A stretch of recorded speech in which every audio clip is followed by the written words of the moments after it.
السلام علیکم ناظرین کرام، نئی ویڈیو میں آپ کو خوش آمدید کہتے ہیں۔ سائفر ٹرائل کا آج فیصلہ آنا ہے۔ میاں گل حسن اورنگزیب اور جسٹس سمن امتیاز نے 5-6 سماعت کے بعد یہ فیصلہ محفوظ کیا ہے۔ اس کا شارٹ آرڈر آج کسی بھی وقت سنایا جائے گا، جس کے بعد تفصیلی فیصلہ جاری کیا جائے گا، لیکن بہت ہی اہم ترین یہ حکم ہوگا کیونکہ عمران خان کے خلاف جیل ٹرائل غیر قانونی اور غیر آئینی طریقے سے شروع کیا گیا، مجاز اتھارٹیز کے بغیر شروع کیا گیا۔ اس میں بہت سی بے ضابطگیاں اور غیر قانونی اقدامات سامنے آ چکے ہیں۔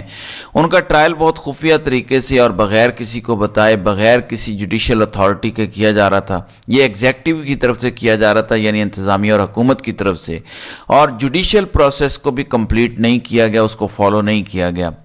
آج تقریباً 2 گھنٹے کی سماعت کے بعد یہ فیصلہ محفوظ کیا گیا۔ سلمان اکرم راجہ نے آج انتہائی مدلل انداز میں دوبارہ سے دلائل دیے اور اپنی گزارشات سامنے رکھیں۔ اس ٹرائل میں جو بے ضابطگیاں اور غیر قانونی غیر آئینی اقدامات تھے انہیں کھول کر بیان کر دیا، کیونکہ کل جسٹس میاں گل حسن اورنگزیب نے کہا تھا کہ آپ اپنی ساری کی ساری گزارشات بیان کریں، نیز اس ٹرائل میں آپ کے خیال میں کہاں کہاں بے ضابطگیاں ہوئیں وہ ساری تفصیلات ایک ایک کر کے ترتیب سے ہمیں بتائیں۔ تو آج سلمان اکرم راجہ نے وہ سارے کے سارے معاملات سامنے رکھے اور اس میں انہوں نے یہ بتایا کہ ٹرائل خفیہ طریقے سے کیا گیا، پھر عمران خان کا فزیکل ریمانڈ اس کیس میں لیا ہی نہیں گیا، ان کو اپیئر ہی نہیں کیا گیا۔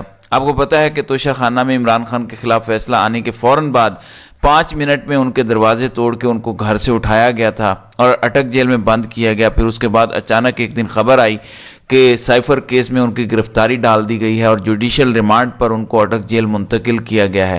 یعنی پہلے فزیکل ریمانڈ ہوتا ہے، انویسٹیگیشن ہوتی ہے، تحقیقات ہوتی ہیں، وہ سب ایک سائٹ پر رکھتے ہوئے ایک نوٹیفیکیشن کے ذریعے یہ بتایا گیا کہ جوڈیشل ریمانڈ پر ان کو اٹک جیل رکھا گیا ہے، اور اس کے بعد خصوصی عدالت کے جج کا اٹک جیل آنا جانا شروع ہوا اور انہوں نے اس کو پروسیڈ کرنا شروع کیا۔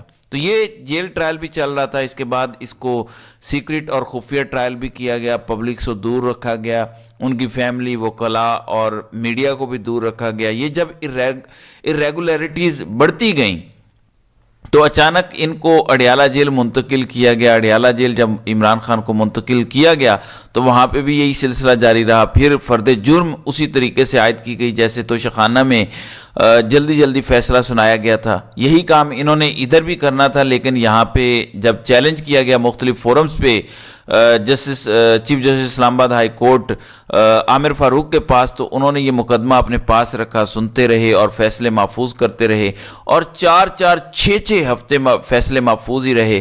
اس کے نتیجے میں ٹرائل تیزی سے چلتا رہا، یہاں تک کہ بغیر کسی قاعدے اور ضابطے کے فرد جرم بھی عائد کر دی گئی۔ پھر عمران خان اور ان کے وکلاء کو مٹیریل بھی پرووائڈ نہیں کیا گیا کہ کیا مٹیریل ہے، کیا الزام ہے۔ اس لیے عمران خان نے لکھا، جب فرد جرم عائد کرنے کے لیے یہ آئے اڈیالہ جیل میں، تو انہوں نے لکھا کہ ہمیں کوئی کاغذات نہیں دیے گئے، ہمیں ڈاکومنٹس پورے نہیں دیے گئے۔ تو یہ سب ہوتا رہا اور چیف جسٹس اسلام آباد ہائی کورٹ سے انصاف طلب کیا جاتا رہا، لیکن وہ مقدمات سنتے تھے، ہیئرنگ سنتے تھے، محفوظ کر لیتے تھے، اور 4-6 ہفتے بعد اس وقت یہ فیصلے سناتے جب ان کی درخواستیں غیر مؤثر ہو چکی ہوتی۔ بالآخر جسٹس میاں گل حسن اورنگزیب اور جسٹس سمن رفت کے سامنے یہ مقدمہ آیا۔ اب یہ انٹرا کورٹ اپیل چل رہی ہے اور اس میں ٹرائل روکا ہوا ہے۔ ٹرائل اس وقت روکا جاتا ہے، سٹے اس وقت گرانٹ کیا جاتا ہے جب عدالت سمجھے کہ اس کیس میں اتنی جان ہے کہ یہ غلط ہو رہا ہے۔ جو ان کے سامنے ریکارڈ رکھا جاتا ہے وہ ریکارڈ کو دیکھ کے اس طرح کا فیصلہ کرتے ہیں۔ تو انہوں نے یہ سمجھا کہ سائفر ٹرائل میں بڑی بے ضابطگیاں ہیں اور اس طرح سے ہونا نہیں چاہیے۔ ایک سابق وزیر اعظم اور ایک سابق وزیر خارجہ پہ ایسی دفعات لگا دی گئی ہیں کہ ان کو سزائے موت سنائی جا سکتی ہے۔ پھر جسٹس عامر فاروق نے اپنے آرڈر میں لکھ بھی دیا کہ یہ سزائے موت کا کیس ہے۔ سائفر ہے کیا؟ در حقیقت عمران خان اور شاہ محمود قریشی نے پوری قوم کو، ریاست کو آگاہ کیا، کابینہ کو انفارم کیا، قومی سلامتی کمیٹی کے اجلاسوں میں بتایا کہ یہ ہمارے اندرونی معاملات میں مداخلت ہو رہی ہے، یہ حکومت کا تختہ الٹا جا رہا ہے، اور حکومت کا تختہ الٹنے کا حکم باہر سے آ رہا ہے اور ادھر سے کوئی انفارمیشن پاس آن کر رہا ہے۔ ہمارے سسٹم کے اندر کوئی گھس بیٹھیا ہے جو کہ انفارمیشن پاس آن کر رہا ہے اور قومی سلامتی کی انفارمیشن داؤ پہ لگا رہا ہے، اور ادھر سے اس شخص کو حکم آ رہا ہے کہ حکومت کا تختہ الٹ دیں۔ تو اس ساری صورتحال سے جب انہوں نے آگاہ کیا تو یہ کہاں سے قومی سلامتی کے برخلاف تھا؟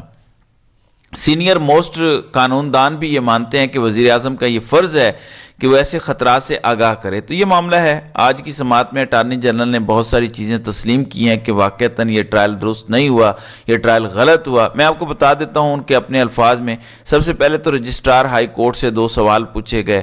جسٹس میاں گل حسن اورنگزیب نے کہا کہ آپ نے آ کے بتایا کہ جج کی تعیناتی کے پروسیس کا آغاز اسلام آباد ہائی کورٹ نے کیا۔ یہ بھی بتایا گیا کہ ٹرائل کورٹ کے جج نے جیل سماعت سے پہلے ہائی کورٹ کو آگاہ کیا۔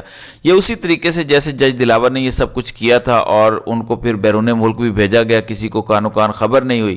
بہرحال سلمان اکرم راجہ نے اپنے دلائل مکمل کیے اور سائفر کیس میں ابھی تک جیل ٹرائل کی تمام کارروائی غیر قانونی ہے، یہ سلمان اکرم راجہ نے کہا۔ اگر مستقبل میں بھی جیل ٹرائل کرنا ہے تو جوڈیشل آرڈر لائیں اور کابینہ سے منظوری لائیں۔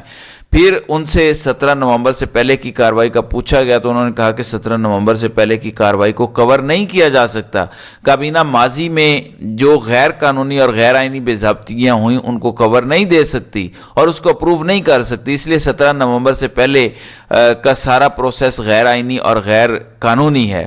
عمران خان کا تو جھوٹا سچا نوٹیفیکیشن نے ثابت کر دیا، لیکن شاہ محمود قریشی کا تو وہ بھی نہیں تھا، وہ بھی بعد میں جاری کرنا پڑا اور ان کو ایڈ آن کرنا پڑا، کیونکہ پہلے پلان تھا کہ صرف عمران خان کا ٹرائل کیا جائے، اس کے بعد پھر فیصلہ ہوا کہ شاہ محمود قریشی کو بھی رگڑا لگایا جائے۔ بہرحال سلمان اکرم راجہ نے اپنے دلائل مکمل کرتے ہوئے کہا کہ سائفر کیس میں ابھی تک جیل ٹرائل کی تمام کارروائی غیر قانونی ہے۔ اب اٹارنی جنرل کی بات سنیں، وہ کیا کہتے ہیں۔ وہ اس بات سے اتفاق کرتے ہیں کہ جیل ٹرائل کو بند کمرے کا ٹرائل نہیں ہونا چاہیے تھا۔ وہ اس سے بھی اتفاق کرتے ہیں کہ کوئی بھی سماعت اٹینڈ کرنا چاہتا ہے تو اسے اجازت ہونی چاہیے۔ پہلے سماعت کا کمرہ بہت چھوٹا تھا، لیکن اب گنجائش ہے، کیونکہ پہلے تو پنجرے میں لایا جاتا تھا عمران خان اور شاہ محمود قریشی کو۔ تو اٹارنی جنرل نے کہا کہ 23 اکتوبر کو ٹرائل کا آغاز ہوا، 2 اکتوبر کو چالان جمع ہوا، 23 اکتوبر کو فرد جرم عائد ہوئی۔ اب یہ سارا کچھ سیکرٹ ہوتا رہا، ایون اس وقت تک بھی مال مقدمہ جسے کہتے ہیں وہ نہیں دکھایا جا رہا عمران خان اور ان کے وکلاء کو۔ سائفر کے بارے میں ابھی تک 3 گواہوں کے بیانات ریکارڈ ہوئے ہیں، ان میں سے جو بھی بات پوچھتے ہیں وہ کہتے ہیں سیکرٹ ہے، یہ بھی خفیہ ہے، یہ بھی حساس ہے۔ تو اٹارنی جنرل نے کہا کہ ماضی میں ملزم کے اہل خانہ کو جیل ٹرائل دیکھنے کی اجازت نہیں ملی، اس کی وجہ یہ تھی کہ جیل میں ٹرائل کے لیے کورٹ کو ملنے والا کمرہ بہت چھوٹا اور گنجائش بہت کم تھی۔ اب جو باتیں سلمان اکرم راجہ انفارم کر رہے تھے ان کو اٹارنی جنرل انڈورس کر رہے ہیں اور وہ مان رہے ہیں کہ یہ سارا کچھ غیر قانونی ہوا اور وجہ چھوٹا کمرہ بنا دی۔ اب سنگل بینچ نے بھی آرڈر پاس کر دیا ہے۔ اب سنگل بینچ یعنی جسٹس عامر فاروق نے یہ سارا کچھ کور کرنے کی کوشش کی، اور افسوس کی بات ہے کہ جسٹس عامر فاروق ان سارے irregularities کو کور کرنے کی کوشش کر رہے ہیں اپنے ایک کورٹ آرڈر کے ذریعے، اور ساتھ ہی حکم دے رہے ہیں کہ 4 ہفتے کے اندر اندر آپ ٹرائل مکمل کریں۔ یہ بہت افسوسناک بات ہے۔ پھر ٹرائل کو اس لیے کالعدم قرار نہیں دیا جا سکتا کہ وہ درست جگہ پر نہیں ہوا۔